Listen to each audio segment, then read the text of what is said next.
స్నేహితులందరికీ, media మిత్రులందరికీ నా హృదయపూర్వక అభినందనలు, సంతోషం. చాలా కాలం అయింది మనం అందరం ఇలా కలిసి. So first of all very happy. రేపు ఉగాది, అది కాస్త ఉస్తాద్ ఉగాదిగా మారబోతుంది. ముందుగా ఈ నూతన సంవత్సరం సందర్భంగా మనందరి కెరీర్లో మనందరి పర్ఫార్మెన్సు ఈ సంవత్సరం బద్దలైపోవాలని మనస్ఫూర్తిగా కోరుకుంటున్నా. మీ అందరికీ బాగుండాలి. సినిమా చాలా ఇంటర్వ్యూలో చాలా మ్యాటర్ చెప్పాను. నాకు తెలిసి ఒక ఒక ఒక బిగ్ స్టార్ కమర్షియల్ ఎంటర్టైనర్ వచ్చి చాలా కాలం అయింది నా ఫీలింగ్. లాస్ట్ కమర్షియల్ ఎంటర్టైనర్ మీకు ఎవరికైనా గుర్తుందా? చాలా కాలం అయింది. మా తమ్ముడు అనిల్ బ్లాక్ బాస్టర్ కొట్టాడు, మనశంకర వరప్రసాద్. కమర్షియల్ ఎంటర్టైనర్ తో పాటు it's more of a family entertainer అని నా ఫీలింగ్. అందుకు నేను అంటున్నా, ఒక స్టార్ హీరో అన్ని హంగులతో వచ్చిన సినిమా, కేవలం ఫ్యాన్స్ మాత్రమే కాకుండా సాధారణ ప్రేక్షకుడు కూడా ఎంజాయ్ చేసే సినిమా వచ్చి చాలా కాలం అయింది అని నా ఫీలింగ్. ఫుల్ ప్లెడ్జ్డ్గా పాటలు, డ్యాన్స్లు, డైలాగులు, విలన్తో పాటు ఉండే ఒక హీట్ కాన్వర్జేషన్స్, లవ్ స్టోరీసు, అందులో ఒక entertainment. When I say entertainment only comedy కాదండి. ఎంటర్టైన్మెంట్ అన్నప్పుడు solid action sequences, solid dialogues, at the same time ఒక అడ్రలిన్ రష్ ఇచ్చే మూమెంట్స్. డెఫినెట్గా మిగతా సినిమాలకు ఉన్న రేట్లు మనకి ఇక్కడ తెలంగాణలో రాలేదు. కాబట్టి ఇది ఏ రికార్డులు కొడుతుంది, ఎంత కలెక్ట్ చేస్తుంది, ఒక రూపాయి ఎక్కువ చేస్తుంది తక్కువ చేస్తుంది అనేది నేను చెప్పలేను. ఖచ్చితంగా ఒక విషయం మట్టుకు చెప్పగలుగుతున్నా, సినిమా చూసిన తర్వాత ఇలాంటి సినిమా వచ్చి చాలా కాలమైంది, ఇంత ఎంటర్టైనింగ్ సినిమా వచ్చి చాలా కాలమైందని చెప్పి పవన్ కళ్యాణ్ గారిని మనస్ఫూర్తిగా తృప్తిగా ఆయన నుంచి ఏమేమి కోరుకుంటారో, హెయిర్ స్టైల్ నుంచి డ్యాన్సెస్ వరకు, డైలాగ్స్ వరకు, ఆయన మాడ్యులేషను, ఆయన సెన్స్ ఆఫ్ హ్యూమరు, ఒక full pledged Pawan Kalyan garu cinema. నేను ఆ రికార్డు ఈ రికార్డు ఇవన్నీ మనసులో పెట్టుకోలేదు, ఎందుకంటే అది రిలీజ్ డేట్లు బట్టి ఉంటుంది. మనం ఓడి ధరిస్తే దయ్యం ఓడి తెలిసిందనంటే మేము మార్చ్ 26th రావాల్సింది, 19th రావాల్సి వచ్చింది. సో ఆ రిలీజ్ డేట్ని బట్టి సంక్రాంతికి వస్తే ఒక రెవెన్యూ, సమ్మర్కి వస్తే ఒక రెవెన్యూ, మిగతా ఏ సినిమా లేకపోతే ఒక రెవెన్యూ. ఆ రికార్డ్స్ అంటే ఎంత కలెక్ట్ చేస్తుంది అనేది మన చేతిలో లేదు. ఎంత ఖర్చు పెట్టి తీయగలుగుతాం, ఎంతలో తీయగలుగుతాం అనేది డైరెక్టర్ చేతిలో ఉంటుంది. ఆ విషయంలో నేను 100% సక్సెస్ అయ్యాను. చాలా ఫాస్ట్గా ఎక్కడ వేస్టేజీ లేకుండా ఈ సినిమా తీయడం జరిగింది. నా unedited length, first half edit చేయకముందు వచ్చిన లెంత్ 1 hour 19 minutes. అందులోంచి కొంచెం ఎక్స్ట్రా ఎంజీస్ అయ్యి ఒక 5 నుంచి 7 నిమిషాలు తీసేసి ఫస్ట్ హాఫ్ రెడీ చేసాం. అలాగే సెకండ్ హాఫ్ కూడా అంతే, ఇంచుమించు ఒక 125 వరకు వచ్చింది. దాన్ని కూడా ఒక 119, 120. అంటే నాకు చాలా చాలా చాలా తక్కువ ఎడిటింగ్ పని అనమాట. సో అంత కాంపాక్ట్గా ఇండస్ట్రీ ఉన్న పరిస్థితుల్లో ప్రొడ్యూసర్లు ఎదుర్కొంటున్న సమస్యలను దృష్టిలో పెట్టుకొని చాలా ప్రీ ప్లాన్డ్గా, ఎందుకంటే ఇంత ప్లాన్డ్గా చేయడానికి మా మెయిన్ బలం ఏంటంటే పవన్ కళ్యాణ్ గారు. ఎందుకంటే ఆయన పొలిటికల్ షెడ్యూల్స్ అన్నీ ఆన్ టైం జరగాలి కాబట్టి మన దగ్గర ఒక అవర్ అటు అయినా, ఒక 1 day ఇటు అయినా సరే మొత్తం ఒక చైన్ రియాక్షన్ లాగా, ఒక బటర్ఫ్లై ఎఫెక్ట్ లాగా మిగతా అన్నీ దెబ్బతింటాయి. కాబట్టి ప్రాపర్గా టైం ఇచ్చేవాళ్ళు. మార్నింగ్ 7 o'clock అంటే 7 o'clock ముందే చెప్పేసేవాళ్ళు, అదే టైంకి వచ్చేవాళ్ళు. లేదు ఇవాళ మధ్యాహ్నం 2 గంటల తర్వాతే వస్తారు అంటే 2 గంటల తర్వాతే వచ్చేవాళ్ళు. సో దాని మూలంగా ఆయన రాగానే ఎంత ఫాస్ట్గా ఆయన వర్క్ ఫినిష్ చేయొచ్చు అన్న దిశగా మేము చాలా ప్రీ ప్లాన్డ్గా చేసుకున్నాం. కాబట్టి అట్ ది సేమ్ టైం నేను చాలాసార్లు చెప్పాను, మళ్ళీ చెప్తున్నాను, మైత్రి వాళ్ళు ఎలా ఉంటారంటే, సార్ ఇది కావాలి, ఇలా ఈ సెటప్ అనుకుంటున్నా, లేకపోతే ఇది అనుకుంటున్నా అంటే ఫస్ట్ క్వశ్చను ఎంత కావాలి అంటారు, అంతే తప్ప ఎందుకు కావాలి అని అడగరు. ఇలాంటి ప్రొడ్యూసర్లని కాపాడుకోవడం, ఇలాంటి ప్రొడ్యూసర్లు 10 కాలాల పాటు ఇండస్ట్రీలో ఉండడం, వీళ్ళు మరిన్ని సినిమాలు తీయడం అనేది ప్రతి డైరెక్టర్ బాధ్యత, నా స్ట్రాంగ్ ఫీలింగు. ఇంత జర్నీలో ఒక్కరోజు అంటే నేను కథ మార్చిన, కథ సైడ్ కొంచెం కుస్తీ పడ్డా, ఏంటి సార్ మీరు స్క్రిప్ట్ లేట్ చేస్తున్నారండి, త్వరగా మనం షూటింగ్ చేయాలి కదా అని ఏ ఒక్కరోజు ఒక చిన్నపాటి అసహనం కానీ, ఒక చిన్నపాటి అసంతృప్తి కానీ లేకుండా నవీన్ గారు అయితే అసలు ప్యాంపర్ చేస్తుంటారు అనమాట డైరెక్టర్ని. అందుకే వాళ్ళ బ్యానర్లో, అంటే నేనేదో స్పెషల్ అని కాదు, ప్రతి డైరెక్టర్ నేను అలా ప్యాంపర్ చేస్తుంటారు. అందుకే వాళ్ళ బ్యానర్లో అందరు డైరెక్టర్లు సినిమాలు చేస్తున్నారు, ఇంకా చేస్తుంటారన్న నా ఫీలింగ్.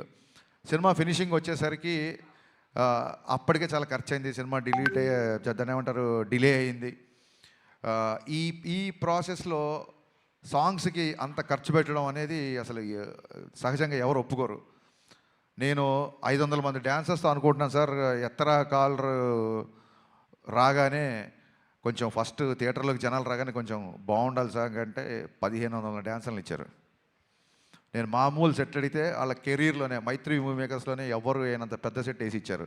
సార్ చాలా రోజుల తర్వాత పవన్ కళ్యాణ్ గారు డ్యాన్స్ చేస్తున్నారు, పవన్ కళ్యాణ్ గారిని చూడాలంటే మరి ఆ సెటప్ కూడా అలాగే ఉండాలి కదా సార్ అని చెప్పి దేక్లెంగే సాలా కానీ ఎత్తరకాల 2 సాంగ్స్ కానీ నేను అడిగిన దానికంటే ఎక్కువ ఇచ్చారు. Naveen garu sincere my heartfelt thanks అండి. మీరు లేకపోతే, రవి గారు లేకపోతే ఈ సినిమా ఇలా అయితే వచ్చేది కాదు. అంటే ఆయన ఏదో నన్ను పొగుడుతుందని ఆయన పొగుడుతుందని కాదు, కానీ అసలు ప్రొడ్యూసర్లో చేయాల్సిన పనిలో 90% ఈయన ప్రొడ్యూసర్ లాగానే బిహేవ్ చేస్తారు. అంటే maybe confidence on himself or confidence on నేను పవన్ కళ్యాణ్ గారి సినిమా, హరిశంకర్ సినిమా చేస్తున్నాను, కానీ he demands and he make sure that there is no wastage అని. మాకు ఏదైనా ఒక 5% కానీ 95% ఆయనే కంట్రోల్ చేయాలి. హీజ్ అ ప్రొడ్యూసర్ డైరెక్టర్, అది 100% ట్రూ. థ్యాంక్ యూ అండి. Thank you sir. ఇంకా రవి గారు, నవీన్ గారు తర్వాత అంత ఇదిగా డైరెక్టర్తో ట్రావెల్ అయ్యే ప్రొడ్యూసర్ మా రవి గారు.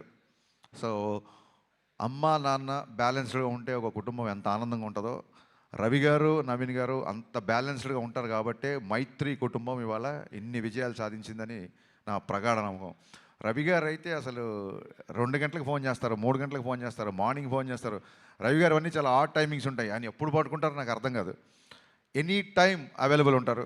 రవి గారు మోర్ దెన్ బ్రదర్. అంటే నాకు ఒక ఎమోషనల్ బాండింగ్ ఉంది అంటే అది మా రవి గారితోనే. So thanks. మైత్రి సంస్థ గురించి ఎంత చెప్పినా తక్కువే. థ్యాంక్ యూ సో మచ్ అండి మళ్ళీ వన్స్ అగైన్. ఇకపోతే లాస్ట్ మినిట్లో ఒక హీరోలాగా ఎంటర్ అయిన మా బావకి, తమన్కి మనస్ఫూర్తిగా కృతజ్ఞతలు చెప్తాను. ప్రీపోన్ అయిన తర్వాత నా సైడ్ నుంచి ఏం లేదు, నేను ఒకసారి వెళ్ళి అడుగుతాను. మనం అడుగుదాం సార్, మనం ఆల్రెడీ తను చాలా లాస్ట్ మినిట్లో తీసుకొచ్చాము. మళ్ళీ ప్రీపోన్ అవుతున్నప్పుడు నేను, నవీన్ గారు, రవి గారు తమన్ దగ్గరికి వెళ్ళాము. ఇలా డిస్ట్రిబ్యూటర్లు, ఎగ్జిబ్యూటర్లు అందరూ ప్రీపోన్ చేద్దాం అంటున్నారు, నీకు అసలే చాలా తక్కువ టైం ఇచ్చాను, అందులోంచి ఇంకో 1 వీక్ వచ్చేస్తాను. ఎందుకంటే 19th సినిమా రిలీజ్ అవ్వాలంటే ప్రింట్ చూడడానికి 19th, కానీ తమనికి ఇంకో 3 రోజులు తక్కువే ఉంటుంది. ఓవర్సీస్కి అతని డెడ్ లైన్ వచ్చేసి 16వ తారీఖే. సో నేను టెన్షన్ పడిపోయా. ఫస్ట్ మామూలుగానే 26th అనుకున్నాం, 19th అంటే 19th కదా, 26th కల్లా సౌండ్ రెడీ అయిపోయి ఓవర్సీస్కి వెళ్ళిపోవాలి. చాలా తక్కువ టైం, ఆల్మోస్ట్ 12-13 రోజులు టైము. బాబా నాకైతే నీ చాయిస్తో వెళ్దాం అనుకుంటున్నాను, నేను నువ్వు చెప్పు నీ కంఫర్ట్ అన్నప్పుడు ఆయన ఒక్క సెకండ్ కూడా ఆలోచించలే మావాడు. ఓకే చేసేద్దాం, ఏముంది ఇంకో 2-3 గంటలు ఎక్కువ కష్టపడదాం అన్నాడు. Thank you Baba, hats off.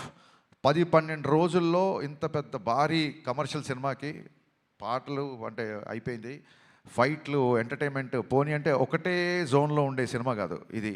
రకరకాల ఎమోషన్స్, విలన్తో ఉన్నప్పుడు ఒక సీరియస్నెస్, యాక్షన్ సీక్వెన్సెస్, రాశి గన్నతో వచ్చే ఎంటర్టైన్మెంట్, శ్రీలీల గారి క్యారెక్టరేషన్, అన్ని ఎమోషన్స్ ఉన్న సినిమాకి బ్యాక్గ్రౌండ్ స్కోర్ కేవలం 12-13 రోజుల్లో కొట్టేసాడండి.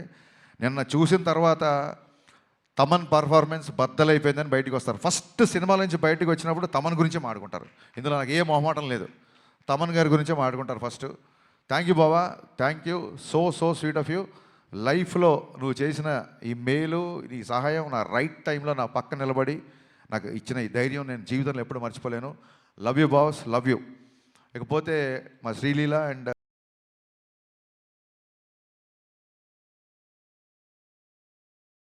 ఆవిడ ఊరికి ఆల్ ది బెస్ట్ చెప్తామని సెట్కి వచ్చారు రెడీ బిఫోర్ ఎలక్షన్స్. వచ్చినప్పుడు మనం పని చేయాలి హరీష్ అంటే, యా రాసి మనం కూడా పని చేయాలి అని చెప్పి ఇద్దరం అనుకున్నాము. మేబీ తన మేనిఫెస్టేషన్ నా మేనిఫెస్టేషన్ తెలీదు. 2.5 సంవత్సరాల తర్వాత అనుకోకుండా ఆ క్యారెక్టర్కి మళ్ళీ రాశి కన్నయ్య గారు వచ్చారు. సో అన్నీ కుదిరినాయండి. ఇంకా శ్రీలీల గారి గురించి మొన్నే చెప్పాను నేను, చాలా చాలా చాలా ఇంటెలిజెంట్. మిగతా విషయాలు ఆవిడ గురించి ఎవరిని అడిగితే నేను Q&Aలో చెప్దాం అనుకుంటున్నాను. ఫ్రీలీ ఈవెంట్ లాగా మళ్ళీ ఎక్కువసేపు క్లాసులు వింటున్నాను. అనుకోకపోతే ఈ సినిమాకి అడిషనల్ ఫోటోగ్రఫీ 2 సాంగ్స్ ఇచ్చిన మా కెమెరామెన్ రవివర్మన్ గారికి, అలాగే సినిమా మొత్తం సినిమాటోగ్రఫీ చేసిన మా కెమెరామెన్ అయినంక బోస్. ఈ సినిమాకి 2 కెమెరామెన్లు, 2 మ్యూజిక్ డైరెక్టర్లు, 2 ప్రొడ్యూసర్లు, 2 హీరోయిన్లు. సో ఇదేది ప్లాన్ చేసింది కాదు, అన్నీ అలా కుదిరిపోయినాయి. ఇంకా మీ సహనాన్ని పరీక్షించకుండా నా టెక్నీషియన్స్ కానీ ఇంకెవరైనా కానీ మర్చిపోతే మనస్ఫూర్తిగా క్షమించండి. మళ్ళీ చెప్తున్నాను, ఈ కలెక్షన్స్ నెంబర్ గేమ్లో పడి ఒక చిన్న డిస్టర్బ్ అయ్యే ఛాన్స్ ఉంది కాబట్టి నేను చాలా రోజుల నుంచి వీటికి దూరంగా ఉండే ప్రయత్నం చేస్తున్నా మ్యాక్సిమం. ఎవరికైనా ఇప్పుడు 100 రోజులు, 50 రోజులు, 250 రోజులు సిల్వర్ జూబ్లీ ఫంక్షన్ లేవు కాబట్టి సినిమా యొక్క హిట్ అనేది కలెక్షనే పారామీటర్ కాబట్టి ఏ డైరెక్టర్కైనా ఆ కలుపుకోవాలి లేకుంటే తీసుకోవాలని ఉంటుంది. కానీ ట్రయింగ్ చూడండి, మానవ ప్రయత్నం అంటారు కదా. సో నేను చెప్పదలుచుకుంది ఏంటంటే, థియేటర్లకు వచ్చిన ప్రేక్షకుడు, మామూలు సినిమా లవర్, మామూలు సినిమా గోవర్, థియేటర్లకు వచ్చిన వాళ్ళు ఇలాంటి ఎంటర్టైనింగ్ సినిమా, ఇలాంటి ఒక కంప్లీట్ సినిమా చూసి చాలా కాలం అయింది అని చెప్పి 10 మందికి చెప్తారు. ఫ్యాన్స్ అయితే ఖచ్చితంగా మళ్ళీ మళ్ళీ మళ్ళీ చూస్తారు. బేసిక్ ఇంక్లూడింగ్ సినిమా యొక్క నిడివి, సినిమా యొక్క ఫూటేజ్ నుంచి కూడా ఇది రిపీట్ ఆడియన్స్ చూసేలాగే నేను ప్లాన్ చేశాను. సినిమా 2.5 గంటల లోపే ఉంటుంది. ఖచ్చితంగా రిపీట్ ఆడియన్స్ ఉంటారు అని మనస్ఫూర్తిగా నమ్ముతున్నాను. దురంధర్ సినిమా గురించి కూడా చాలామంది అడుగుతున్నారు. మీరు అడగముందే అది క్వశ్చన్ అంతా అడుగుతారేమో. మళ్ళీ మళ్ళీ చెప్తున్నా, చాలామంది 25 ఉన్నారు కాబట్టి. Aditya Dhar is a very very very potential director. And ఒక not only Dhurandhar, Uri cinema నుంచి been great admirer of his work. And వాళ్ళ జోనర్ వేరు, మన జోనర్ వేరు. So I feel it is not a competition of cinema from 19th Ugadi. It is going to be the celebration of cinema. Thank you so much. Thank you so much Harishankar garu. మీకు ఉస్తాద్ ఉగాదికి ముందుగానే happy Ustaad Ugadi. And prepone right టైంకి అయిందండి ఇది. Ugadi start Bhagat Geetha Bhagat చూడండి. Thank you. కాదు, Ugadi starts with U కదా. No, Ustaad Ugadi U by A. మామూలుగా ఉగాది యూతో- రాసేటప్పుడు స్పెల్లింగ్ లో యూ కదా. యూ. ఉస్తాద్ యూ. మీరు అన్లిమిటెడ్ అల్ట్రా అమేజింగ్ సక్సెస్ అందుకోవాలని మనస్ఫూర్తిగా కోరుకుంటున్నాము. ఇదే ఎక్కడికి వెళ్ళండి అసలు ఎవరు యాంకర్లు అవ్వచ్చు, ఇంకోళ్ళు అవ్వచ్చు, మన రిపోర్టర్లు అవ్వచ్చు, ఎవరి కాళ్ళు పంచులు వేస్తుంటే ఒక డైలాగ్ రైటర్గా నేను ఎంత కాన్షియస్ ఫీల్ అవుతున్నా, నేను ఇంకా ఎంత అప్డేట్ అవ్వాలి అనేది నాకు గుర్తు చేసిన every time. Thank you so much. Thank you. Will start Q&A session అండి. ఫర్ దట్ రిక్వెస్ట్ చేసి తీసుకుని రండి. దానికోసం